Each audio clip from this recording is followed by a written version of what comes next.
Good afternoon. Hope everybody's had a pleasant enough afternoon, and thank you for coming back.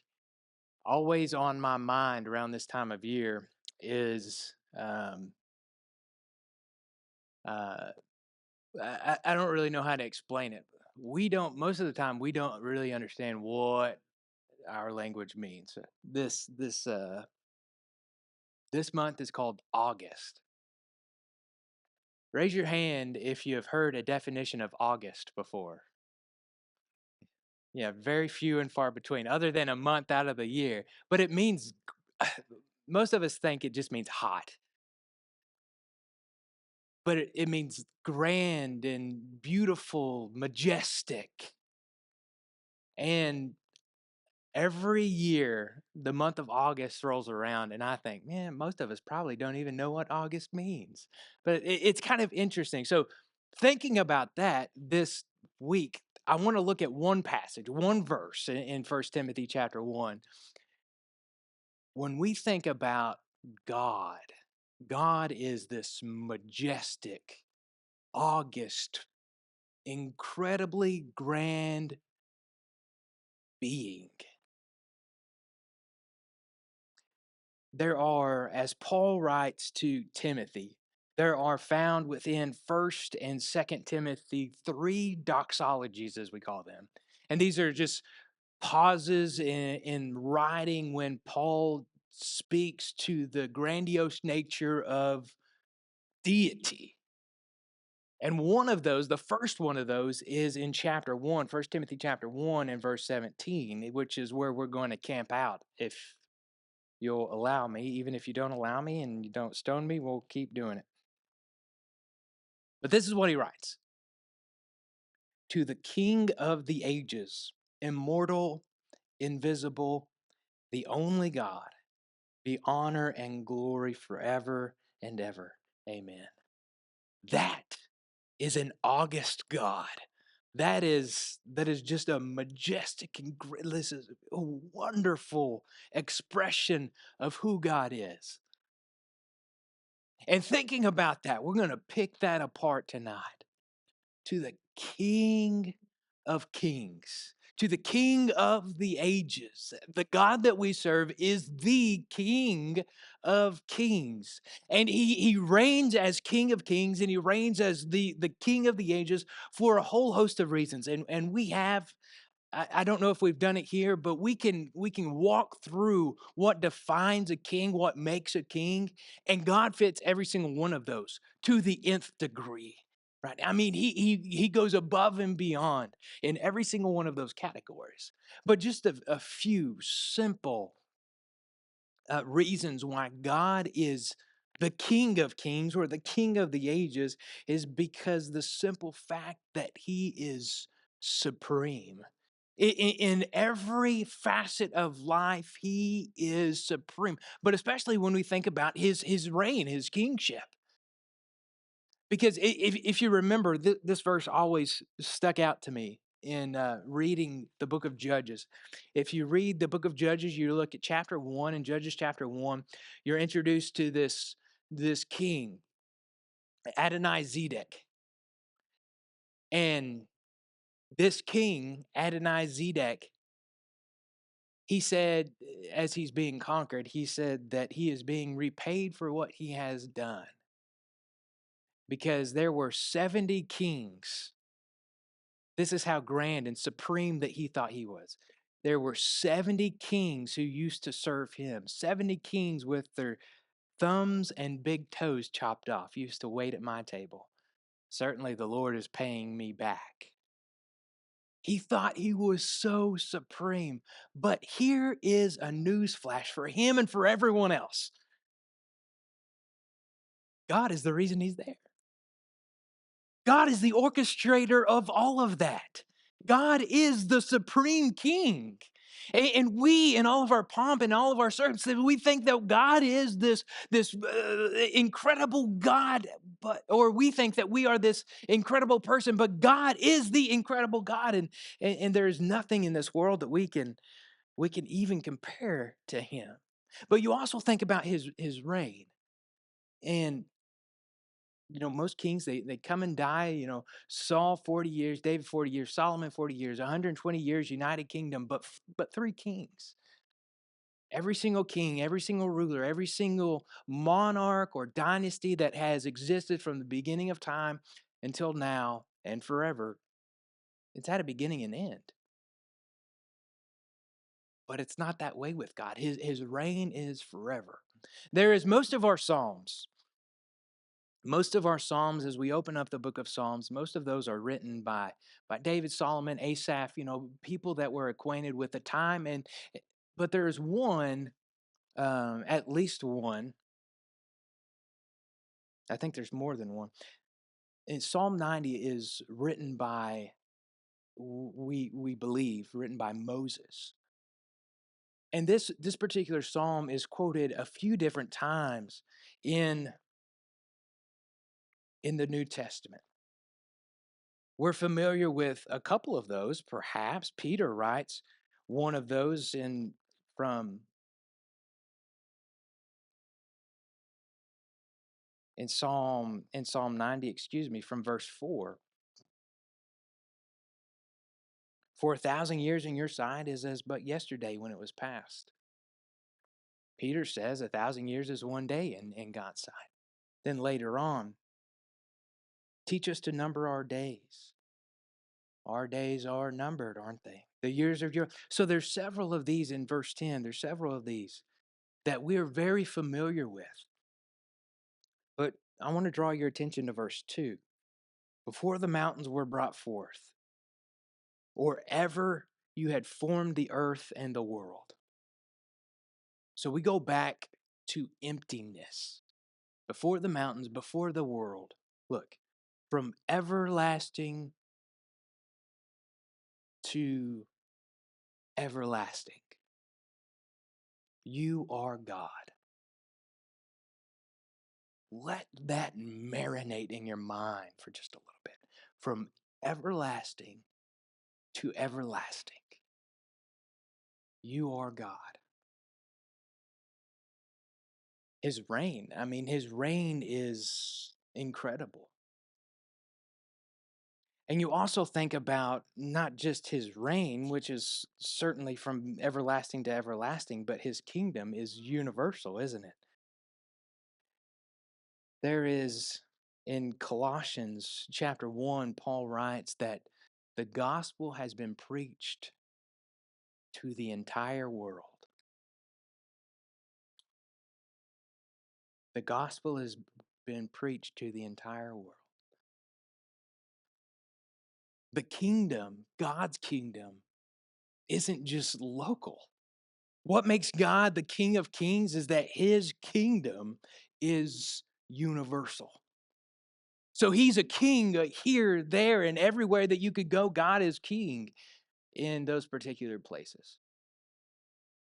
But the next thing in this doxology that he says, to the King of the ages, immortal. We've already kind of hinted at it a little bit, but God is immortal. He's not going to die. There's not going to come a time in our life or anybody else's life when we're going to be praying to God and God's not going to be there. And along those same lines, God hasn't changed, nor will God ever change because God is immortal. One of the most familiar Bible verses of people in the world is the very first one, right? In the beginning, God created the heavens and the earth. Pretty simple, straightforward.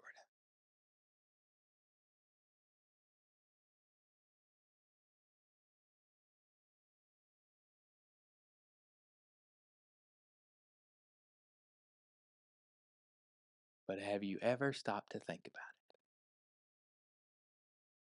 it? In the beginning, God. This is it. All there is God. If you move the comma just a little bit, in the beginning is God. God is the beginning.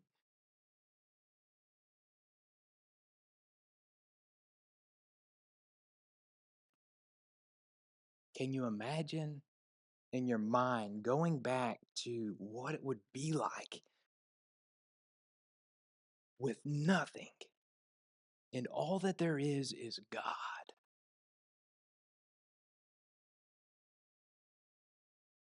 You go as far back as you can possibly go with emptiness.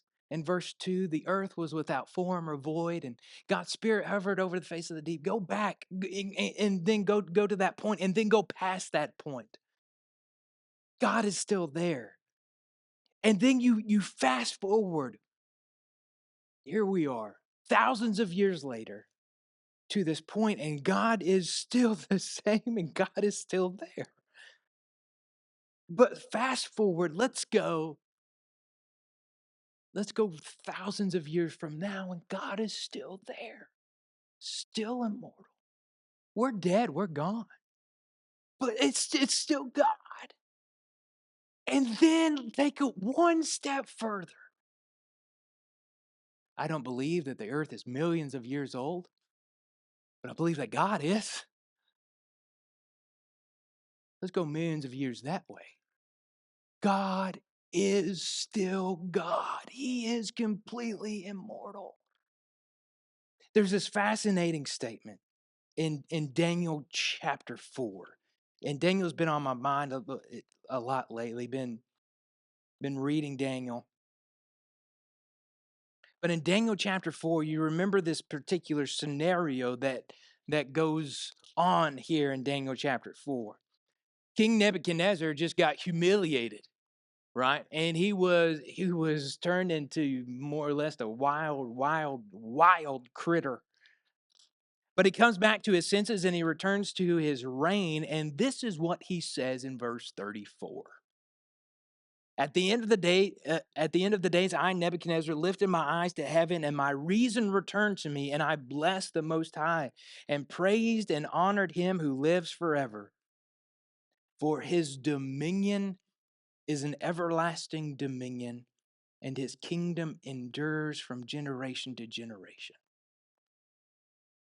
Here is the king of the known world, right? The ruler of everything. And he has every single, according to the world standards, every single reason to be arrogant about what he sees. But he makes the claim God's dominion is from everlasting to everlasting, and it reigns from generation to generation. God has no end. So, if we can arrive at one logical conclusion, if God was king back then, God is still king today. If God was look in Daniel 4, if God was the king of the kings, then he is still the king of the kings. He is immortal. There's nothing that we can do to deter our God from his immortality. But the beautiful thing about it is that he offers that immortality to us. Isn't that wonderful? Just a small piece of what he has and gets to experience. To the King of the ages, immortal, invisible. God is invisible. I've never seen God. I've talked to people that have claimed they've seen God, and woof, you can't see God. No man can see God and live. We're familiar with that particular verse because God is invisible. But just because God is invisible, that doesn't mean that you can't know him. Because God is invisible, but in the very next breath, let's say God is also undeniable. You cannot deny the presence of God. In so many different facets of life, God he is invisible, but he is by every definition undeniable. Again, if you return to Daniel chapter 2, and perhaps you're still there, you look at in Daniel chapter 2, he is the undeniable in history. You remember one of the big reasons Daniel steps to the forefront of the kingdom of the Babylonians is because King Nebuchadnezzar had a dream. And he charged all the wise men in the kingdom, you tell me my dream. It's like, nah, no, nobody's been able to do that. Nobody's ever asked anybody to do that. In steps Daniel. And Daniel not only tells him the dream, but he interprets to him the dream. And of course, we have history laid out in that dream. If you remember, you go back and you look at that dream really quickly, you see God has in history defined what's already going to happen before it ever happened. This dream, you remember the head that he saw, the head was gold. Well, that's of course the Babylonian Empire. The silver, the silver, the torso, the arms, we understand that to be the Medo-Persian reign that started next. And of course, we have the Greeks, and then of course the Roman Empire enter Jesus. God has laid out history. It is an undeniable fact that God is the king of history. You can't see him, but he's there, isn't he? He is there, and he knows it. He's invisible in nature. This is an interesting statement that Paul makes in Romans chapter 1. And for a guy like me that loves uh, geeky, nerdy science stuff, I've always loved this verse. In Romans chapter 1, in verse 19 and 20, for what can be known, listen, what can be known about God is plain to them because God has shown it to them. For his invisible attributes, namely his eternal power and divine nature, have been clearly perceived ever since the foundation of the world in the things that have been made.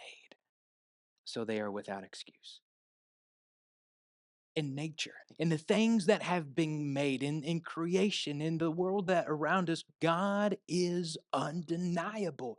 You can't see it, but it's there. He's undeniable and invisible still in providence. It's always been interesting to me that the book of Esther has no mention of the name of God, Lord, or anything like that, but at every single turn of the page, you see the hand of God. From Queen Vashti to wicked Haman to the gallows to the supreme reign of Esther and Mordecai. God's providence is undeniable in every turn. He's invisible. He's not there. But he is. He is undeniable. To the King of the ages, immortal, invisible, the only God. He is the one and the only. I'm reminded of Acts chapter 17, walking down the road, and Paul sees all these gods and all these statues to these gods. And he arrives at the Areopagus and he says, I want to tell you about the God, the unknown God. He is the only God. And there are a whole host, and quite frankly, it was really hard to narrow it down. But there's a whole host of different instances in the Bible when you see God demonstrated as the only God. I think about Jonah. In Jonah chapter 1, verse 6 and verse 9, when Jonah battles the storm, you remember, they knew what was going on in the back of their mind, at least, whether they wanted to admit it or not. Look at what Jonah chapter 1 and verse 6 says. So the captain came to Jonah and said to him, what do you mean, you sleeper? Arise, look at it, call out to your God. Perhaps the God will give a thought to us that we may not perish. Jonah had already told them that he was escaping. And then skip on down and look at verse 9. He said to them, after the lot fell on Jonah. He said to them, I am a Hebrew, for I fear, look at it, I fear the Lord, the God of heaven, who made the sea and the dry land. Then the men were exceedingly afraid. There is only one God. Or if you look at a different passage, you look at Elijah in 1 Kings chapter 18, beginning in verse 20 and going through the end of the chapter, you see the story of Elijah. And he calls out 450 prophets of Baal. You remember that. You call out to your God, I will make a sacrifice, or I will put my sacrifice on the altar. You call out to your God, I'll call out to my God. And the God who answers, we know he is God. And of course, they found out that day there is only one God. There is only one.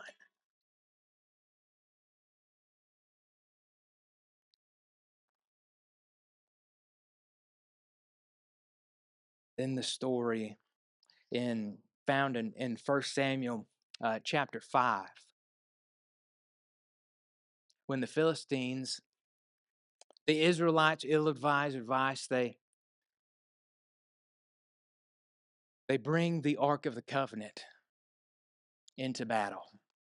The Philistines come and they defeat the Israelites, and they capture the Ark, and they bring the Ark back to the temple of their god, Dagon. And you remember what happened overnight. They woke up the next day and Dagon was flat on his face. We see in 1 Samuel chapter 5, verse 3 and verse 4, Dagon was flat on his face, bowing down to the ark. That's where the presence of God was. So they set him back up. And then the next day, he was flat on his face, head broken and arms broken. Why? God's proven a fact. Every single one of these instances, God is proving a fact. There is only one God. Y'all, if you don't get anything else out of this lesson, I want you to get this. We serve an awesome God. An awesome God that is in every stretch of our minds. He is the King above all kings, the King of the ages. He is immortal. Although he's invisible, he's undeniable.